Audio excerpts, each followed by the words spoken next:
I want you to imagine for a second if you are in a sphere-like vessel where you can view at any angle outside, as if it's like you're in a bubble. Now imagine on each side of that bubble, at least the front and back, is a screen that's zoomed in to a particular destination or point. You could say that point B will have a screen that's pointing at the destination you're heading to, and point A is where you came from, obviously. So everything is zoomed in to those destinations, and therefore you are able to see essentially what it would look like, or what it would look uh, at how it would look in a current or a particular state at any time when you're traveling at the speed of light. So if you're traveling at the speed of light from destination A to destination B, when you look at screen A, the place that you departed from, if traveling at the speed of light, the light coming from that destination would seem fixed, maybe with some deviation, maybe some aberration or whatever in between from different sources. But let's say the image, it would appear still as an image. Well, in the meantime, the destination that you're heading to, point B, the screen you would see changes as if it's speeding up. You would see whatever it is on screen B speeding up. Reason being is because, well, you're moving at the speed of light in the opposite direction, and there's light coming at you head on directly. So you would see things if you were standing still at a particular timeline with that same light. You would see it would seem like a normal progression in time. So the normal development for whatever that is. But if you're traveling towards it at the speed of light, everything would be speeding up.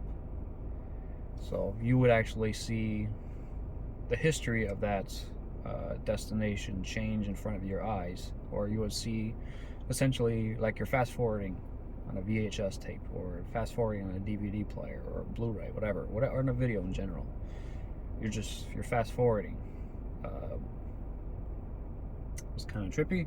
Is obviously if you don't take that in consideration when you're trying to travel to a particular destination, let's say, I don't know, the destination that you're traveling to is 1 billion light years away, and you just so happen to move, and you've invented a way to travel at the speed of, well, faster than the speed of light, maybe through wormholes, but it will still take you, I don't know, decades to get there. So I don't know, let's say 20 years. If you were traveling at the speed of light to get there, obviously it would take 1 billion years traveling at the speed of light if it's 1 billion light years away. So what you view now from 1 billion light years away, if traveling at 20, if traveling far faster than the speed of light, and it takes you 20 years, you essentially would see, if you had a view of that destination and sped up as if you were fast forwarding through a video, you would see the progression and development of that star. Let's say if it was a newborn star, just expand and potentially explode, or get all, or the direction, or its placement in that particular point in time change. So it could be vastly different. So you don't know what happened in the span of that 1 billion light years, from which you originally viewed that light. Let's say for 1 billion 1 billion years. First, it could be in a completely opposite or completely different location, or just be non-existent.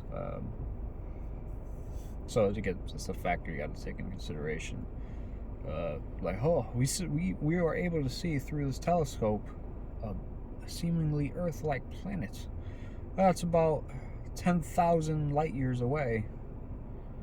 Within that short span of time, yeah, the likelihood of anything drastically changing for that planet is, in terms of actually being able to get there and living and surviving off there, well, there's a high likelihood. But if that livable planet is a billion or so light years away, and you want to get there based on that initial observation from what you see through light, well, in that billion years time, when you traverse that time in the scope of 20 years, it doesn't mean you're going a billion years, or you're traveling equally to which that light has been, in terms of an actual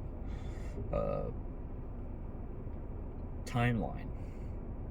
So a billion years from what you've seen to 20 years to getting there through some, let's say, a black hole, or a wormhole. I mean, that planet could be non-existent. Could you have drastically changed, geologically speaking? That could have had an asteroid impact that wiped it out, and therefore it's unlivable, or who knows. So those are different factors that have to take into consideration. So I hope that made you think.